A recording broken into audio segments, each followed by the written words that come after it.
이 시간 오늘 우리에게 주신 하나님의 말씀을 함께 나누겠습니다. 오늘 함께 나눌 말씀은 사무엘상 17장의 말씀인데요. 45절부터 47절까지 우리 함께 먼저 합독하겠습니다. 같이 읽겠습니다. 다윗이 블레셋 사람에게 이르되 너는 칼과 창과 단창으로 내게 나아오거니와 나는 만군의 여호와의 이름 곧 내가 모욕하는 이스라엘 군대의 하나님의 이름으로 내게 나아가노라. 오늘 여호와께서 너를 내 손에 넘기시리니 내가 너를 쳐서 내 목을 베고 블레셋 군대의 시체를 오늘 공중에 세워 땅의 들짐승에게 주어 온 땅으로 이스라엘의 하나님이 계신 줄 알게 하겠고 또 여호와의 구원하심이 칼과 창에 있지 아니함을 이 무리에게 알게 하리라. 전쟁은 여호와께 속한 것인즉 그가 너희를 우리 손에 넘기시리라. 아멘. 오늘 우리에게 주실 말씀을 기대하며 잠시 기도드리겠습니다. 사랑과 은혜가 충만하신 아버지 하나님, 주님의 말씀을 기대하며 주님께 나아갑니다. 주님 말씀하여 주시옵소서. 사람의 생각과 말은 그리스도의 십자가로 가려주시고 오직 하나님의 말씀만이 선포되어 우리의 삶이 변화될 수 있도록 인도하여 주시옵소서. 성령 충만함으로 우리를 인도하실 것을 믿습니다. 예수님의 이름으로 기도드렸사옵나이다. 아멘. 오늘 우리가 함께 나눌 사무엘상 17장에는 위기에 빠진 이스라엘의 모습이 등장합니다. 이때 상황을 머릿속에 한번 연상해 보시기를 부탁드립니다. 블레셋과 이스라엘이 엘라 골짜기를 사이에 두고 양쪽 경사지에 군대를 집결시켰습니다. 골짜기에는 시냇물이 흐르고 양옆에는 넓은 경사면이 있어서 서로를 잘 바라볼 수가 있었습니다. 여기에 한 사람이 등장합니다. 골리앗입니다. 골리앗은 여러분들이 아시는 것처럼 엄청난 거인입니다. 그래서 어떤 분들은 성경이 좀 과장되었다라고 생각하기도 하고 또 전설로만 여기시는 분들이 있습니다. 여하튼 성경에 기록된 대로 우리가 살펴보면 그는 키가 3m가 넘었고 몸에 두른 철갑만 80kg 가까이 되는 무게의 옷을 입었습니다. 반대편 골짜기에 있는 이스라엘은 이 외형적인 모습에 완전히 압도당했습니다. 뿐만 아니라 골리앗은 그냥 서 있는 사람이 아니라 싸움을 도두는 자라고 본문은 말씀합니다. 여기서 싸움을 도둔다라는 원어의 의미는 중간에 있는 자라는 뜻이 있지만 그 원어로 그냥 번역을 하면 고대 군동 국가에서는 국가 간의 전쟁을 할 때 각 나라에서 가장 잘 싸우는 사람이 먼저 나와 중간에서 싸움을 시작하기 때문에 그는 블레셋에서 가장 싸움을 잘하는 챔피언과 같은 사람이었습니다. 그래서 영어 성경에는 챔피언으로 번역하는 경우가 많이 있습니다. 3m의 육중한 골리앗이 이스라엘의 챔피언을 지금 찾고 있는 것입니다. 1대1로 싸워서 이 전쟁을 그냥 간단하게 결판내자는 것입니다. 그런데 이스라엘에는 그를 맞설 사람이 없었습니다. 사울과 온 군대는 어찌할 바를 모르고 40일 이상 지금 두려움에 떨고 있었습니다. 17장에 보시면은 두려움에 사로잡힌 이스라엘이 보인 두 가지 부정적인 모습을 발견할 수 있는데요. 첫 번째, 두려움에 사로잡힌 그들은 엉뚱한 사람에게 비난의 화살을 돌리고 있습니다. 이 당시에 다윗은 어린 나이였습니다. 전쟁에 참여할 수 없는 나이였어요. 그래서 아버지는 전쟁에 참여한 세 형들에게 음식을 좀 가져다 주라고 아버지의 심부름으로 또 안부를 묻기 위하여 싸움터로 나갔습니다. 22절에 보시면은 다윗은 형들에게 문안 인사를 하고 주변 사람들과 현장에서 일어나는 일들에 대해서 담소를 나누는 장면이 나옵니다. 그런데 28절에 보시면 이 모습을 유심히 지켜본 첫 번째 형 엘리압이 다윗에게 화를 내요. 화를 내면서 뭐라고 이야기하냐면 내가 어찌하여 이리 내려왔느냐. 나는 내 교만과 내 마음의 완악함을 아노니 내가 전쟁을 구경하러 왔도다. 이런 이야기를 합니다. 어린 다윗이 이리저리 다니며 군인들과 이야기하는 모습이 못마땅했던 것입니다. 여러분, 다윗은요 엘리압의 8번째 동생이에요. 나이 차이가 아주 최소한으로 잡아도 10살 이상 나는 그러한 어린 동생입니다. 어린 동생이 형들에게 먹을 것을 가지고 이제 전쟁터에 왔으면 그냥 귀엽게 봐줄 법도 한데요. 형들에게는 지금 그럴 여유가 없었어요. 여러분, 형들의 입장을 한번 생각해 보십시오. 건강한 나이에, 젊은 나이에 전쟁터에 나왔는데 괴물 같은 거인 앞에서 두려움에 떨고 있는 모습을 막내 동생에게 지금 보이는 것입니다. 아버지는 막내에게 양식까지 싸서 전쟁터로 보내주셨는데 싸움은커녕 두려움에 쌓여 있는 모습을 들킨 것입니다. 두려움은요, 사람을 옹졸하게 만듭니다. 두려움은 다른 사람을 배려할 여유를 빼앗습니다. 두려움에 사로잡힌 사람은 가장 약한 상대를 찾아서 자기의 분노를 분출합니다. 우리의 속담에도요, 종로에서 뺨 맞고 한강에서 화풀이 한다는 이야기가 있지 않습니까?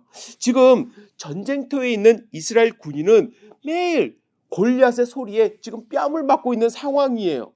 그래서 화풀이의 대상으로 나타난 다윗에게 지금 분을 표하고 있는 것입니다. 이것이 이스라엘 군대의 전형적인 지금 상황이라고 할 수가 있는 것입니다. 그들은 두려움에 사로잡혀 있었어요. 두 번째로요, 두려움에 사로잡힌 사람은 자기의 책임을 회피해요. 그 모습이 본문 가운데 등장을 하는데 특별히 17장에 등장하는 사울 왕의 모습은 참 실망스럽습니다. 사울은 다윗이 나타날 때까지 아무 일도 하지 않았어요. 그런데 다윗이 진영 안에서 블레셋 사람들과 싸워서 이기면 어떠한 보상이 있는지 알아보고 다닙니다. 그 사실이 사울에게 보고가 되었고 사울은 다윗을 불러요. 아마 사울은 좀 기대감이 있었겠죠. 하지만 다윗을 보자마자 실망합니다. 그래서 이렇게 이야기해요. 내가 가서 저 블레셋 사람과 싸우기에는 능치 못하리니 너는 소년이요 그는 어려서부터 용사임이니라. 그런데 이 말을 듣고 다윗이 오히려 사울을 설득하기 시작합니다. 주의 종이 사자와 곰도 쳤은즉 사실은 하나님의 군대를 모욕한 이 할례 없는 블레셋 사람이리까 그가 그 짐승의 하나같이 되리이다. 다윗의 이 말을 들은 사울은 감동이 되었나 봐요. 그래서 자기의 옷을 다윗에게 입혀줍니다. 노트구를 씌워주고요, 갑옷을 입혀줘요. 여러분, 사울은 말씀드렸듯이 일반 어른들보다도 머리 하나가 더 있는 장신입니다. 그런데 어린 다윗에게 맞지도 않은 자기의 옷을 입혔다는 것은요, 자신이 짊어져야 할 책임을 회피하고 싶은 마음의 표현이라고 할 수가 있습니다. 성경에서 옷은 상당히 중요한 역할을 합니다. 신분에 따라서 옷의 색깔이 구별됩니다. 여러분, 예수님을 로마 병정들이, 로마 군인들이 조롱할 때 자주색 옷을 입혔습니다. 자주색은 왕권을 상징하기 때문이다. 그래서 유대인의 왕이라고 조롱을 했죠. 엘리야가 하늘로 올라가면서 엘리사에게 옷을 던져주었습니다. 자신의 역할을, 권위를 엘리사에게 전수한다는 의미가 있는 거예요. 옷은 중요해요. 그런데 사울은 전쟁터에서 왕으로서의 책임과 역할을 지금 어린 다윗에게 너무도 쉽게 내주고 있는 것입니다. 군복을 내주었어요. 사울이 겸손해서 그랬을까요? 아니에요. 사울도 두려웠어요.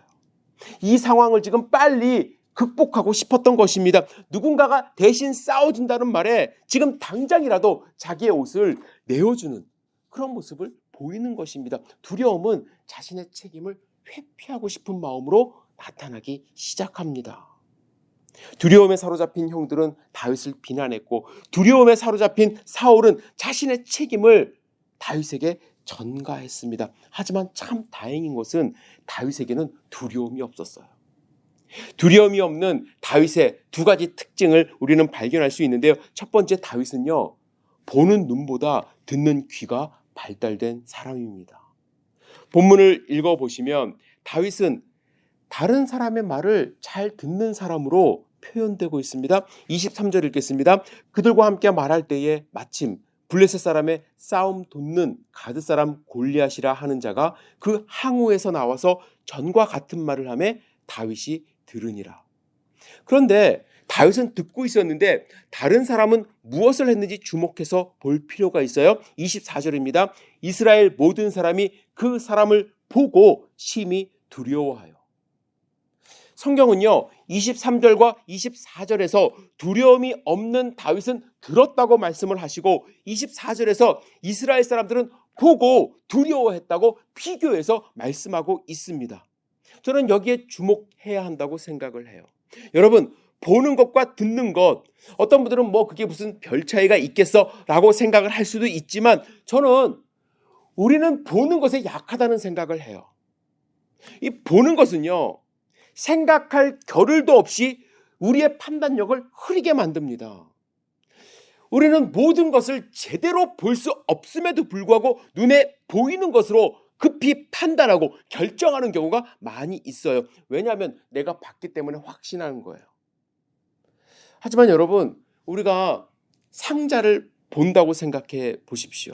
가정해 보세요. 우리가 볼 수 있는 것은요, 정육면체 중 앞면, 윗면 조금, 옆면 조금, 전체를 다 볼 수가 없어요. 밑면, 속도 볼 수 없고요. 뒷면 볼 수 없습니다. 그런데 겉모습만 보고 이게 무엇이다 판단하는 경우가 많이 있어요. 아담과 하와가 선악과를 봤습니다. 봤을 때 어떻게 판단했나요? 보암직도 하고 먹음직도 하고 지혜롭게 할 만큼 탐스럽게 보였어요. 거기에 넘어갔죠. 하나님의 음성을 듣질 않았어요.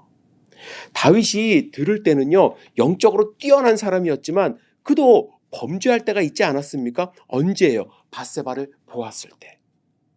밧세바를 보았을 때 그는 하나님의 음성을 듣지 않았고 보이는 것을 쫓아갔습니다. 아브라함은요 하나님의 음성을 듣고 순종하며 길을 걸어갔지만 조카 롯은 보이는 것을 따라 움직였습니다. 그래서 그가 선택한 곳이 어디입니까? 소돔과 고모라예요. 보이는 것만 따라가면 하나님의 음성을 듣거나 또는 하나님의 그 말씀을 생각할 시간이 없습니다. 사탄은 많은 경우 보이는 현상으로 우리를 무너뜨리려 합니다. 보이는 것만으로 판단하지 말아야 돼요. 우리는 가능하면 들으려고 노력해야 합니다. 다윗은 골리앗의 소리를 들으며 이 사람이 살아계신 하나님을 지금 모욕하고 있다는 확신이 들었어요. 뿐만 아니라 하나님이 그와 함께하고 있지 않다는 확신도 들었습니다. 하나님이 함께하고 있지 않다면 싸움에 승산이 있다는 믿음이 생긴 것입니다. 여러분, 보이는 것으로 흔들리지 마시고 하나님의 음성을 들으며 하나님의 말씀에 순종하는 삶을 살려고 노력해야만 합니다. 두 번째로요, 다윗은 감정이 아닌 경험으로 움직인 사람이에요. 여러분, 경험이 없으면요 두려움이 앞섭니다. 경험이 있을 때 위기에 나설 수 있는 용기가 생기는 거예요. 다윗의 형들, 수많은 군사들, 심지어 사울까지 다윗보다 겉모양으로는 나이도 많고요 뛰어난 사람들이었을 거예요. 그러나 그들은 골리앗과 같은 큰 상대를 만난 적이 없었고요 싸워 이긴 경험이 없었습니다. 다윗은 소영웅주의에 사로잡힌 사람이 아닙니다. 내가 이번에 한 건 해갖고 이스라엘의 영웅이 되어야겠다는 마음으로 골리앗 앞에 나선 것이 아니에요. 그는 이미 경험 많이 했어요. 실전 연습 끝낸 상황입니다. 그는 곰과도 싸웠고 사자와도 싸워 이긴 경험이 있는 사람이에요. 여러분, 골리앗이 아무리 크고 세다 할지라도 곰보다 세지 못하고요 사자보다 세지 못해요. 다윗은 이스라엘을 위해 골리앗 앞에 섰을 때 그에게는 경험이 있었기 때문에 가능한 것이었습니다. 우리가 신앙생활을 하면서 우리가 일상생활을 살면서 승리하는 삶을 살기 위해서는 경험이 필요해요. 평소에 경험해야 해요. 경험이 있는 자만이 책임감을 발휘할 수 있고요 영적 싸움에서 승리할 수가 있습니다. 아브라함은 모리아산에서 제물을 준비하신 여호와 이레를 경험했어요. 모세는 출애굽 직후에 아말렉과의 싸움에서 승리를 주신 여호와 니시를 경험했습니다. 다윗은 자신의 목자 되신 여호와 라를 경험했습니다. 위대한 신앙인들이 싸움에서 승리할 수 있었던 이유는 평소에 하나님을 경험했고 자신들이 경험한 하나님의 이름을 부르며 찬양하며 살았기 때문에 가능한 것입니다. 아니 누가 그러던데 하나님 능력이 있으시대. 누가 그러는데 성경 읽으면 좋대. 누가 그러는데 기도하면 좋대. 남의 경험으로는 절대로 영적인 싸움을 할 수 없고 우리의 삶에서 하나님의 능력을 발휘할 수가 없습니다. 내가 경험해야 돼요. 내가 하나님의 이름을 내 삶 속에서 체험해야만 합니다. 여호와 이레를 우리가 경험해야 되고 여호와 니시를 경험해야만 합니다. 다윗은 사울의 옷을 벗었어요. 사울의 군복과 사울의 칼과 창은 사울의 경험입니다. 그 경험이 다윗에게 맞을 리가 없죠. 오히려 다윗은 자기가 경험한 물매와 여호와 하나님의 이름으로 골리앗 앞에 나아간 것입니다. 곰을 만났을 때 자신을 구원하셨던 하나님, 사자를 만났을 때 힘을 주셨던 여호와 하나님의 이름으로 여호와 하나님의 이름을 멸시하는 골리앗 앞에 나아갔고 승리를 거둘 수가 있었던 것입니다. 저는 어릴 때 다윗에 관련된 설교를 많이 들었습니다. 그러면서 오해한 것이 있었어요. 다윗은 원래 힘이 없는 저와 같은 어린 아이였는데 하나님이 기적처럼 그가 던진 물맷돌에 힘을 발휘해 주셔서 총알처럼 물맷돌이 날아가 운 좋게 골리앗의 이마에 박혀 골리앗을 물리쳤다고 생각했어요. 여러분 이런 생각 많이 하시죠? 그죠? 하나님이 순간적으로 역사하셔서 골리앗을 이겼다. 이런 생각이 신앙생활에 별로 도움이 되질 않습니다. 왜냐하면요, 공부하지 않고 기도발로 좋은 성적을 기대하게 만들어요. 공부 열심히 해서 경험 쌓아서 지식을 얻은 다음에 그 다음에 하나님께 기도하면서 하나님이 함께 하심을 믿고 나아가 공부를 해야 되는데 시험을 봐야 되는데 공부는 전혀 하지 않고 그 시간에 물맷돌을 던진 다윗처럼 저에게 능력과 힘을 주셔서 이 시험 잘 볼 수 있게 해주세요. 그런 마음 가질 때가 있었어요. 노력하지 않고 좋은 결과를 얻으려고 하는 얌체 신앙인들이 많아요. 이번에 한 번만 봐주세요. 하나님의 능력으로 될 줄 믿습니다. 다윗은 결코 그러한 신앙생활 하지 않았어요. 그런 삶 살지 않았어요. 그동안 하나님을 경험하며 살았고 하나님이 함께 하실 때 어떤 능력이 발휘되는지 경험했기 때문에 골리앗 앞에 당당하게 설 수가 있었던 것입니다. 여러분 우리 살면서 골리앗 만날 수 있어요. 겉으로 봤을 때는 내 힘으로 절대로 이길 수 없을 것 같은 골리앗이 내 앞에 설 수가 있습니다. 여러분 골리앗이 내 앞에 서 있을 때 여러분들은 어떻게 대처하시겠습니까? 다윗의 형들처럼 비난의 대상을 찾아서 비난하는 삶으로 삶을 낭비하시겠습니까? 사울처럼 어떻게 하면 이 책임을 회피할까 전전긍긍하며 사시겠습니까? 다윗은 우리에게 어떻게 골리앗을 맞서 싸워 이길 수 있는지 알려줍니다. 첫 번째, 눈에 보이는 겉모습에 겁먹지 말라고 알려주고 있습니다.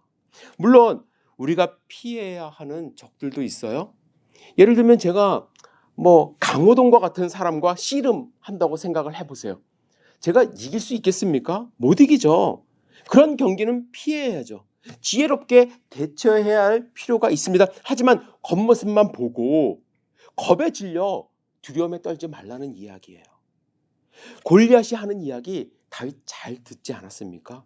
그가 무엇을 이야기하는지, 그 말에 허점이 없는지, 그가 가진 장점은 무엇인지, 내가 할 수 있는 일은 무엇인지 집중해서 생각해봐야 합니다. 다윗은 그의 말을 듣고 그는 칼과 창과 단창으로 나오는 것을 발견했어요. 다윗은 전략을 세웠어요. 골리앗은 몸집이 크기 때문에 빠르지 않다는 것을 알았습니다. 그래서 다윗은 빠른 것을 선택했어요. 48절에 보시면 블레셋 사람을 향하여 빨리 달리며 그가 잘할 수 있는 것을 발견한 거예요. 그리고 그가 사용한 무기는 무엇입니까? 물맷돌이에요. 물론 물맷돌이 아파요. 커요. 우리가 생각하는 조약돌 그런 것이 아니라 주먹 크기 이상 되는 그런 돌입니다. 하지만 이 돌이 속도가 붙을 때 큰 힘을 발휘하는 것이에요. 골리앗의 몸이 둔하다는 것을 간파하고 빠른 발과 빠른 물맷돌을 생각하여 싸움에 나간 것입니다. 여러분 생각하면 들으면 전략을 세울 수가 있어요. 겉모습에 겁먹지 마시길 바랍니다. 그리고 더 중요한 것, 평소에 하나님을 경험해야 해요. 다윗은 매일 양을 치며 하나님을 찬양했고 하나님과 함께했습니다. 하나님이 지금도 그와 함께하고 있음을 그는 알고 있었어요. 하나님이 지팡이와 막대기로 자기를 안위하시고 인도하신다는 확신이 있었습니다. 이런 확신은 어느 날 갑자기 생기는 것이 아니에요. 평소에 경험해야만 합니다. 여러분, 우리는 골리앗을 오늘도 만날 수가 있어요. 골리앗이 없는 세상은 없습니다. 경제적인 위기의 골리앗, 질병의 골리앗, 인간 관계 속에서의 골리앗. 여러분, 골리앗이 우리 앞에 서서 40일 내내 소리 지르고 우리를 괴롭힐 때 우리는 어떤 모습으로 대처하겠습니까? 저는 여러분들에게 도전드리고 싶어요. 일주일간 나는 어떠한 신앙인으로 살아갈 것인가? 어떠한 모습으로 골리앗 앞에 설 것인가? 형들처럼, 사울처럼 남을 비난하고 자기의 책임을 회피하는 모습으로 끝까지 살 것인가? 아니면 여호와 하나님의 능력으로 나아가 맞서 싸워 이 위기를 극복할 것인가? 우리 함께 주님 앞에 기도하며 나아가고 하나님이 주시는 힘과 능력으로 승리하는 위대한 신앙인의 삶을 사시기를 주님의 이름으로 축복합니다. 기도하겠습니다. 사랑과 은혜가 충만하신 아버지 하나님, 다윗의 모습을 통해서 우리의 모습을 반추해보고 우리가 배워야 될 것, 고쳐야 될 것 주님 앞에 고백하기를 원합니다. 우리 귀한 성도님들, 내 자신을 주님 앞에 드리며 주님이 함께하는 삶 살 수 있도록 인도해 주시고 인생에서 어떠한 골리앗을 만나도 넉넉히 싸워 승리할 수 있도록 인도하여 주시옵소서. 예수님의 이름으로 기도드렸사옵나이다. 아멘.